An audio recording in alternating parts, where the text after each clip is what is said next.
بسم اللہ الرحمن الرحیم۔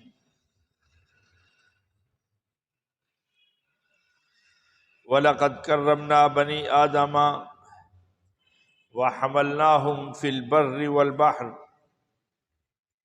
وَرَزَقْنَاهُمْ مِنَ الطَّيِّبَاتِ وَفَضَّلْنَاهُمْ عَلَى كَثِيرٍ مِّمَّنْ خَلَقْنَا تَفْضِيلًا۔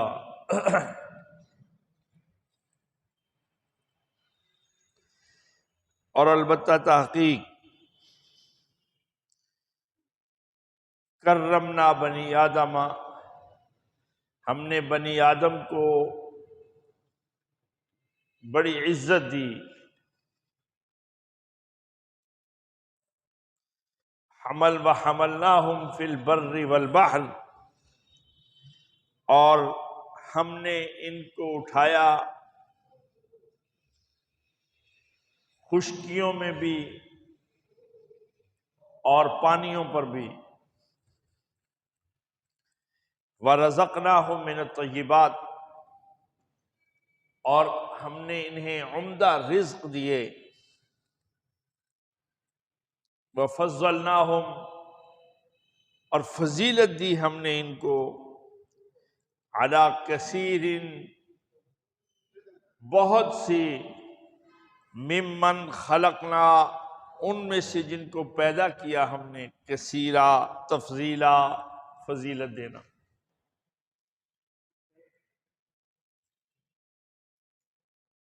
کتنی کہ اللہ مالک الملک کی مخلوقات ہیں، اس کا احاطہ تو نہیں ہو سکتا۔ وما یعلم جنود ربک الا ہو،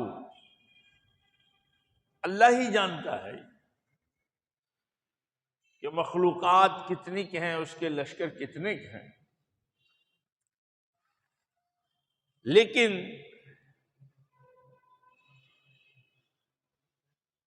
یہ ایک بہت بڑی حقیقت ہے جس کو اللہ سبحانہ و تعالی نے سورۃ بنی اسرائیل میں اس آیت مبارکہ میں بیان فرمایا کہ اپنی مخلوقات میں سے ہم نے انسان، بنی آدم، جو فضیلت، جو شرف اس کو دیا ہے وہ اور کسی کو نہیں دیا۔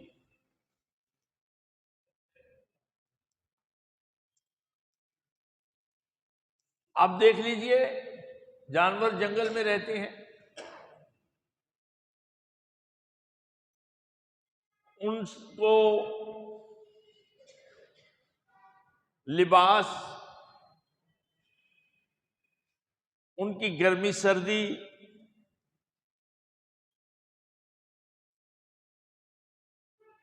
ان کی مینوفیکچرنگ، ان کی تخلیق میں وہ ساری چیزیں رکھ دی ہیں۔ انسان ہے تو اس کے لیے فرمایا اللہ اکبر، یا بنی آدم،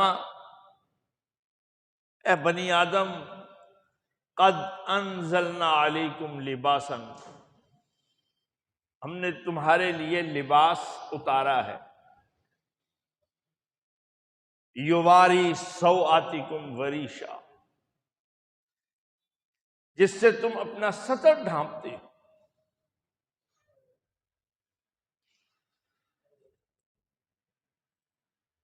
اس کو لباس کی ضرورت تھی، کہا ہم نے لباس تیرے لیے نازل کیا ہے۔ اس کو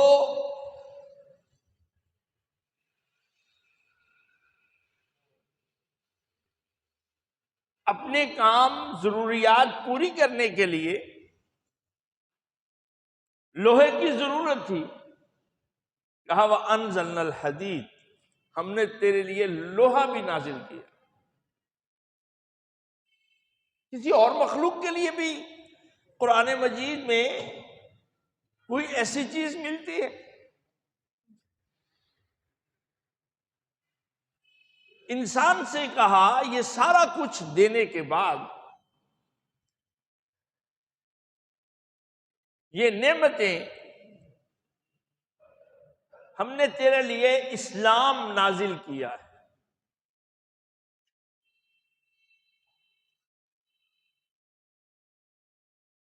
اکملت لکم دینکم، اور مکمل نازل کیا، ادھورا نہیں ہے۔ کہا وَأَتْمَمْتُ عَلَيْكُمْ نِعْمَتِي، اگر اسلام نازل نہ ہوتا تو نعمتوں کا اتمام نہیں ہو سکتا تھا، یہ نعمتیں ساری ادھوری تھی، کیونکہ جتنی نعمتیں ہیں ان سب کا تعلق انسان کی زندگی کی حد تک اور دنیا کی حد تک۔ جس نعمت نے اس کی دنیا کی اور آخرت کی زندگی بنانی ہے، موت کے بعد کی زندگی، وہ اسلام۔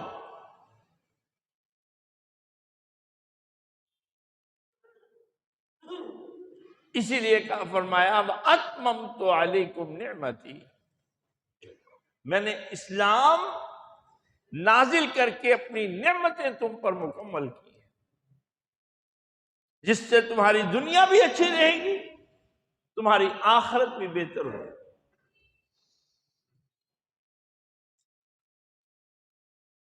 اور اللہ کی قدرت ہے، عجیب صورتحال ہے،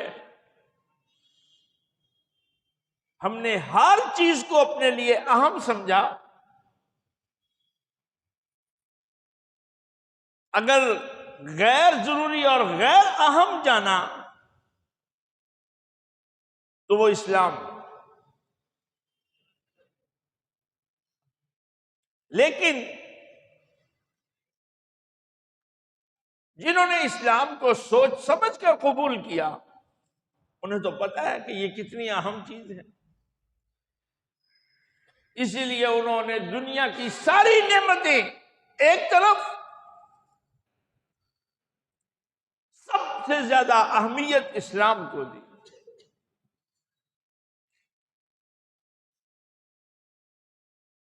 اس کے لیے کچھ بھی انہیں قربان کرنا پڑا، کوئی بھی قیمت ادا کرنی پڑی، تو لمحہ بھر کے لیے بھی سوچا نہیں کہ میں کیا فیصلہ کرنے لگا۔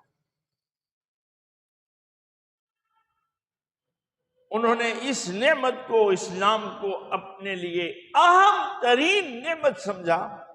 اللہ مالک الملک نے انہیں انتہائی دنیا کے قیمتی لوگ بنا دیے۔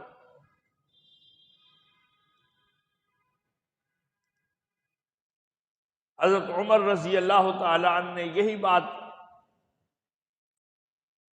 بیان فرمائی، کہا فَأَعَزَّنَا اللَّهُ بِالْإِسْلَامِ، اللہ نے ہمیں اسلام کے ساتھ عزت دی۔ نعمتیں تو اور بھی تھیں، وہ ساری دنیاوی مادی چیزیں ہیں، وہ مسلمانوں کے پاس بھی تھیں اور غیر مسلموں کے پاس بھی تھیں، لیکن جس نعمت سے انسان دوسرے انسانوں پر سپرسیڈ کر جاتا ہے، آگے نکل جاتا ہے، وہ اسلام کی نعمت ہے۔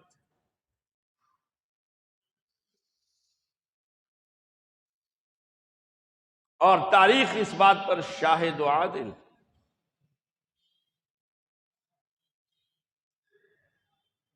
چنانچہ مسلمان، انہوں نے اپنے اپنے وقت کی بڑی بڑی مضبوط حکومتوں کو للکار دیا،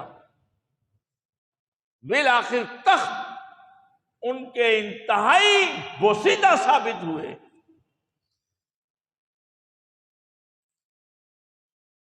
اور ان کے محلات میں مسلمانوں کے گھوڑے داخل ہو گئے۔ کیا وجہ تھی؟ ان کے پاس وسائل نہیں تھے، ان نعمتوں سے، مادی وسائل سے تو وہ مالا مال تھے، اصل نعمت اسلام تھی، جب انہوں نے اس سے انکار کیا، اس نعمت کو قبول کرنے سے، اللہ تعالیٰ نے انہیں اسفل سافلین بنا دیا، قصہ پارینہ بنا دیا۔ اور اللہ مالک الملک کا یہی پیٹرن ہے، یہی طریقہ کار ہے، یہی سنت ہے۔ اللہ سبحانہ و تعالی انبیاء اور رسل کو دنیا میں اسی لیے مبعوث کرتے ہیں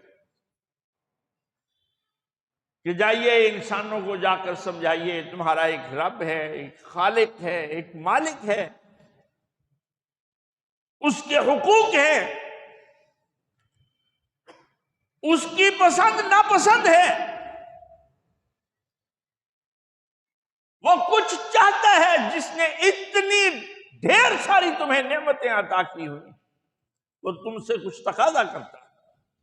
یاد رکھو، اگر اللہ کے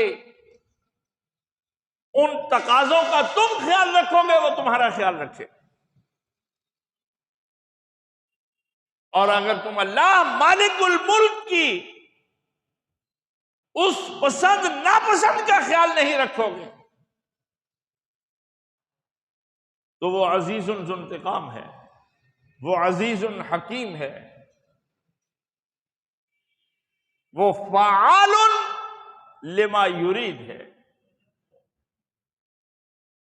وہ جس چیز کا ارادہ کر لے کوئی کسی طریقے سے آگے رکاوٹ نہیں ہے اس کے لیے، اس کا معاملہ انما امرہ اذا اراد شیئا ان یقول له کن فیکون۔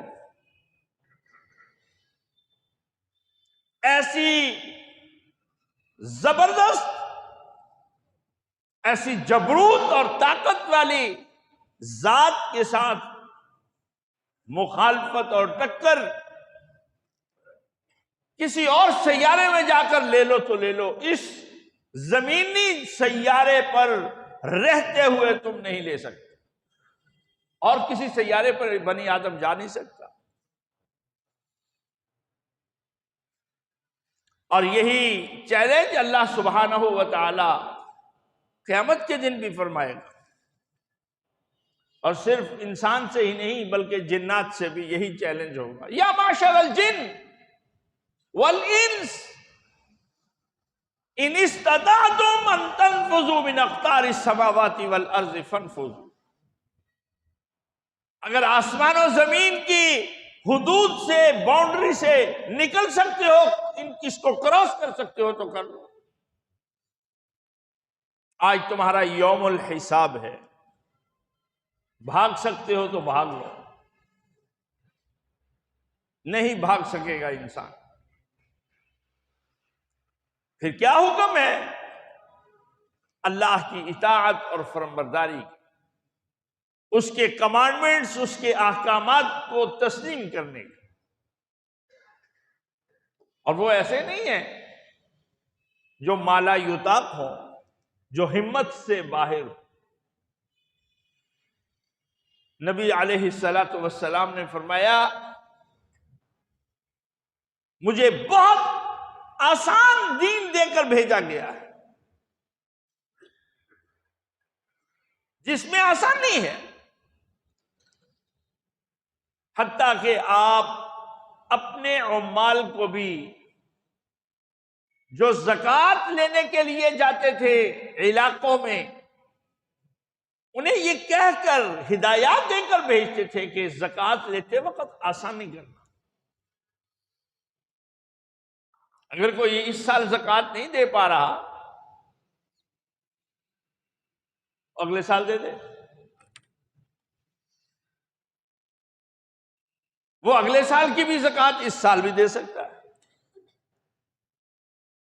اللہ اکبر۔ یسروا ولا تعسروا، آسانیاں، انسانوں کے لیے آسانیاں مہیا کرنا، انہیں مشکلات میں نہ ڈالنا، تاکہ دین پر عمل ہو سکے۔ لوگ بنی آدم اسلام سے، دین سے، جو کہ دین فطرت ہے، اس سے مانوس رہیں، اس سے خوف زدہ نہ ہو۔ اس کے مقابلے میں یورپ نے کیا کیا ہے؟ اہل کلیسا نے کیا کیا ہے؟ اہل کتاب نے کیا کیا ہے؟ انہوں نے دین کو ایک خوفناک چیز بنا کر کے پیش کیا، چونکہ خود وہ دین پر عمل پیرا نہیں تھے، خود انہوں نے اپنی اپنی شریعتوں کو مسخ کیا تھا۔ انہوں نے دین محمدی، دین اسلام پر بھی اسی طریقہ واردات کو اختیار کیا اور یہ پروپیگنڈا کیا کہ دین اسلام بڑا مشکل ہے، اس پر عمل نہیں ہو سکتا۔ یہ خوب سے باطن تھا یہود کا، اور ان کی تقلید میں اہل کلیسا کا، عیسائیوں کا، جو انہوں نے دین کو مشکل بنا کر پیش کیا اپنی عوام کے لیے، اور اس کا پروپیگنڈا کیا کہ نہیں دین بہت مشکل ہے، صرف اس وجہ سے کہ وہ خود نہیں چاہتے تھے دین پر عمل کرنا۔ ان کے بے دین طبقہ ہی نہیں، ان کے سو کالڈ جو راہب تھے، جو رہبان تھے، جو ربانیین اپنے آپ کو کہلانے والے تھے کہ ہم تو بڑے اللہ والے ہیں، یہ ان کا عالم تھا، یہ ان کی کیفیت تھی کہ اللہ سبحانہ و تعالی فرماتا ہے لولا ینہاہم الربانیون والاحبار، ان کے علماء نے، ان کے راہبوں نے، صوفیاء نے کیوں نہیں اپنی عوام کو روکا کہ اللہ کی نافرمانی نہ کرو؟ سب اس میں شامل تھے۔ وہ خود تورات پر، اپنی شریعت پر عمل نہیں کرنا چاہتے تھے، انہوں نے دین کے بارے میں یہ پروپیگنڈا کیا کہ دین مشکل ہے، اور اللہ سبحانہ و تعالی کا قرآن مجید، کتاب لا ریب، بار بار یہ بات اس میں ہمیں ملتی ہے،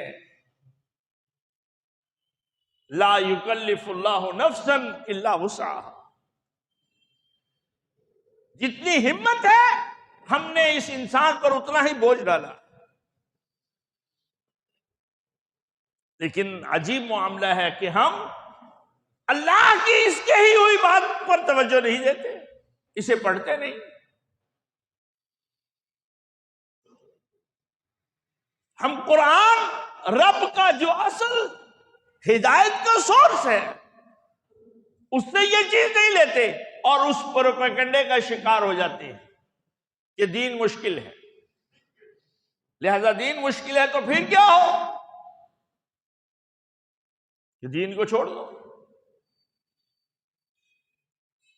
چند ایک جو چیزیں من پسند ہوں وہ لے لو، اور اس کے بعد باقی زندگی کیسے گزارنی ہے اس کے لیے اپنے اپنے اصول بنا لو۔ مشرق نے اپنے بنا لیے، مغرب نے اپنے بنا لیے، شمال اور جنوب نے اپنے اپنے بنا لیے، اور لِكُلِّ حِزْبٍ بِمَا لَدَيْهِمْ فَرِحُونَ، جس جماعت گروہ کے پاس جو ہے وہ اس پر خوش ہے۔ رب کیا کہتا ہے، اس کا قرآن کیا کہتا ہے، اس کا نبی کیا کہتا ہے، انبیاء اور رسل کیا کہتے ہیں، اس سارے کو ایک طرف کر دیا، اپنے اپنے نظریات بنائے، اپنے اپنے افکار اور خیالات، اور دنیا میں اسی کی اشاعت کی اور اسی کی پیروی کی۔ اللہ سبحانہ و تعالی نے انسانیت کو سمجھانے کے لیے انبیاء اور رسل کے بعد پھر ایک اور طریقہ اختیار کیا، وَلَنُذِيقَنَّهُمْ مِنَ الْعَذَابِ الْأَدْنَى دُونَ الْعَذَابِ الْأَكْبَرِ، پھر ہم نے انہیں ہلکی ہلکی پکڑ میں، اپنی گرفت میں، اپنی ناراضگی کا اظہار کرتے ہوئے ہم نے اس میں انہیں مبتلا کیا، تاکہ انسانیت کو، بنی آدم کو یہ پتہ لگے کہ خالق ناراض۔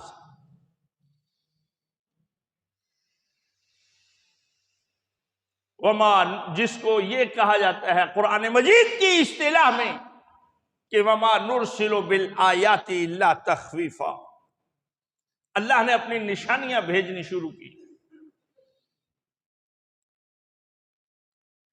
اللہ فرماتا ہے ہم یہ نشانیاں کیوں بھیجتے ہیں؟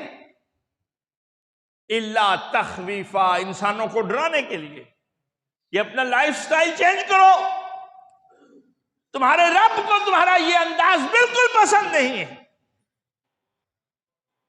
اس کے لیے انہیں پکڑنا شروع کیا، ان پر قدغن لگانے شروع کیے، ان پر پابندیاں لگانی شروع کی، کبھی رزق کو تنگ کیا، کبھی موسموں کو آگے پیچھے کر دیا، کبھی ہواؤں کو بھیج کر بستیوں کو پلٹ کر دوسروں کو کہا عبرت حاصل کرو،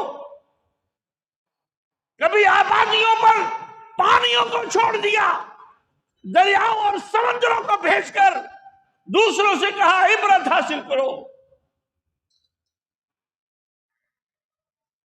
قوم سبا، جنتان عن یمین و شمال، دائیں بائیں ان کی بستیوں کے باغات تھے، ان کے کلوا من رزق ربکم واشکروا لہ،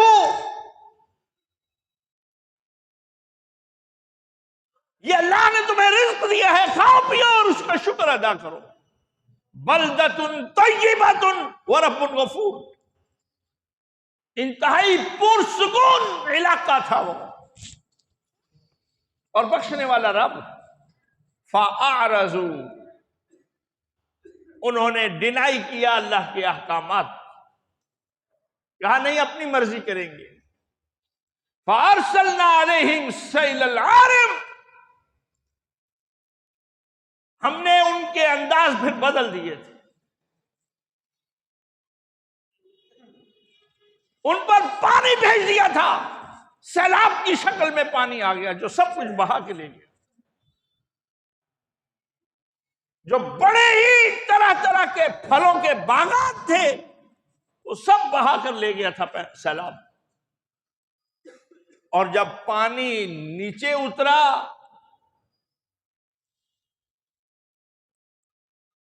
سیلاب ختم ہوا، خشکی ہوئی، تو بچا کیا تھا ان کے پاس؟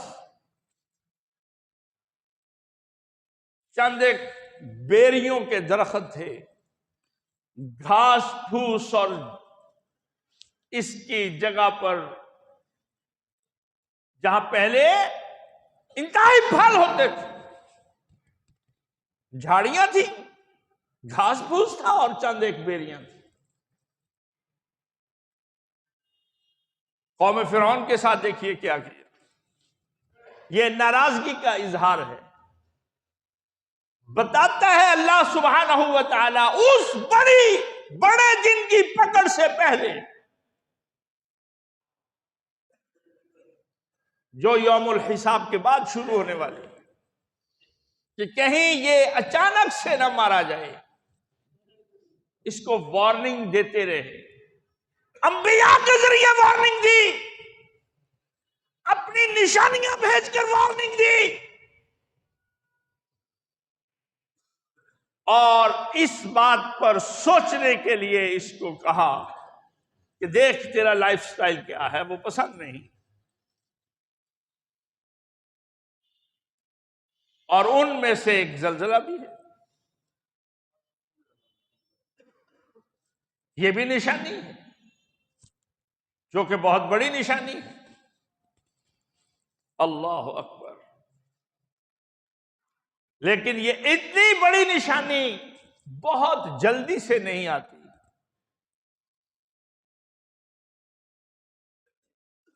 کب آتی ہے؟ نبی صلی اللہ علیہ وسلم نے فرمایا جب اللہ کی نافرمانیاں، اس حدیث کا مفہوم یہ ہے نافرمانیاں زیادہ ہوتی، قذف ہوتا ہے، قتل اور خون ہوتا ہے،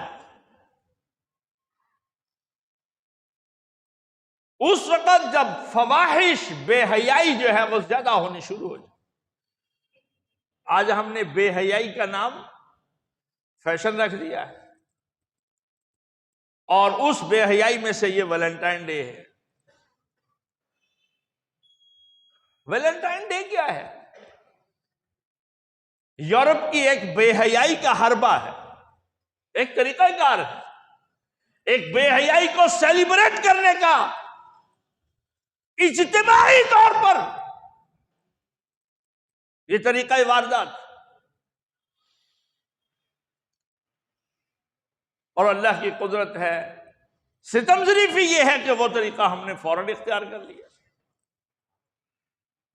وہ طریقہ ہمیں بڑا اچھا لگا۔ اسلام نے اس کے مقابلے میں نکاح کو اس کی طرف رغبت دلائی ہے، توجہ دلائی ہے، ہم نکاح نہیں کریں گے۔ نوجوان لڑکے ہیں وہ بیٹھے ہیں، لڑکیاں ہیں وہ گھر میں بیٹھی ہیں، پریشان ہیں کہ جی رشتہ نہیں ہو رہا۔ کیوں نہیں رشتہ ہو رہا؟ اپنی ہر کسی نے ایسی خوفناک شرائط رکھی ہوئی ہیں، حدود متعین کی ہیں، ما انزل اللہ من شیء، جو اللہ نے نازل نہیں کی۔ پھر کیا ہوگا جب اللہ کے ایک بنائے ہوئے اصول کو، شریعت کو، قانون کو ہم لاگو نہیں کریں گے اپنی سوسائٹی اور کمیونٹی میں، اور اپنی چیزیں جو ہیں بنائی ہوئی وہ لاگو کریں گے، تو اللہ کی ناراضگی نمبر 1، نتیجتاً سب سے پہلے اللہ کی ناراضگی، اس کے اور سائیڈ ایفیکٹس جو ہوں گے وہ تو ہوں گے۔ سب سے بڑا امپیکٹ جو انسان کی سوسائٹی میں، کمیونٹی میں نظر آتا ہے وہ اللہ کی ناراضگی۔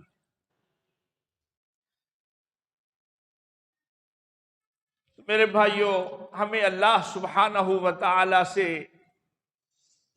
ڈر کر زندگی گزارنی چاہیے، اللہ کے احکامات کے مطابق زندگی گزارنی چاہیے، تاکہ وہ رب جس نے ہم پر بے پناہ نعمتیں نازل کی ہوئی ہیں وہ ہم سے راضی ہو، اس کا حق جو ہے وہ ادا ہو۔ اللہ سبحانہ و تعالی کا یہ قطعی طور پر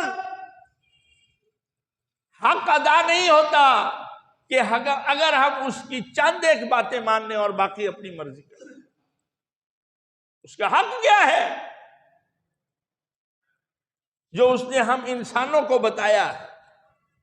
صلاتی و نسکی و محیای و مماتی للہ رب العالمین لا شریک لہ۔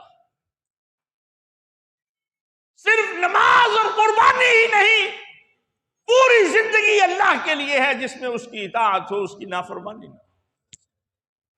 یہ اللہ کا حق ہے، اس لیے کہ اس نے ہمیں ہر طرح کی نعمتیں دی ہوئی۔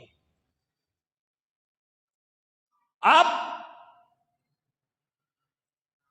اللہ اکبر، اگر کوئی اس کا حق ادا نہیں کرے گا، اس کی ناشکری کرے گا، فإن اللہ غنی عنکم، فإن اللہ غنی عنکم، اللہ کو ضرورت نہیں۔ لیکن یہ بھی سن لیں، ولا یرضی لعبادہ الکفر، اللہ کو اپنے بندوں سے ڈینائی، انکار پسند نہیں۔ ولا یرضی لعبادہ الکفر، اس کو انکار پسند نہیں۔